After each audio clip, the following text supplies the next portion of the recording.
National commission for allied and health care profession കീഴിൽ സ്വതന്ത്ര കൗൺസിലോടും പദവിയോടും അക്യുപങ്ചറിന് കീഴിൽ സ്വതന്ത്ര ബോർഡ് രൂപീകരിക്കാൻ ഗസ്റ്റ് നോട്ടിഫിക്കേഷൻ ഉത്തരവ് ലഭിച്ചതായി ഭാരവാഹികൾ വാർത്താ സമ്മേളനത്തിൽ അറിയിച്ചു. നമുക്കറിയാം, ഇതൊരു തെറാപ്പിയായിട്ട് അംഗീകരിച്ചെങ്കിലും ഇതിനൊരു കൗൺസിൽ, ഒരു നിയന്ത്രണത്തിൽ, ഒരു കൗൺസിലിന്റെ രീതിയിൽ കൊണ്ടുവരണമെന്നുള്ള ആഗ്രഹിച്ചിട്ടുള്ളതാണ്.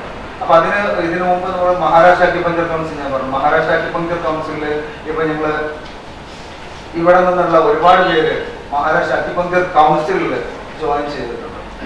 അത് മഹാരാഷ്ട്ര അക്യുപങ്ചർ കൗൺസിലുള്ള രജിസ്ട്രേഷൻ സർട്ടിഫിക്കറ്റ് ആണ്. കാരണം ആകെ 2 സ്റ്റേറ്റിൽ മാത്രമേ സ്വതന്ത്രമായിട്ടുള്ള ഒരു കൗൺസിലായിട്ട് രൂപീകരിച്ചിട്ടുള്ളൂ.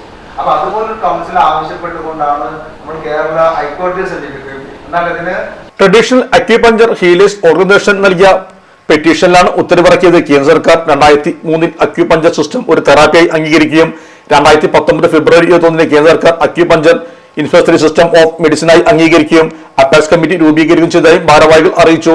വാസമത്തിൽ vice president Mustafa Beevi, general secretary Tajuddin, treasurer Sayed Hussain Muhammad Koya എന്നിവരും സംബന്ധിച്ചു. Sahara Golden Diamonds, Kottappadi, Malappuram. Phone 9744 912 916.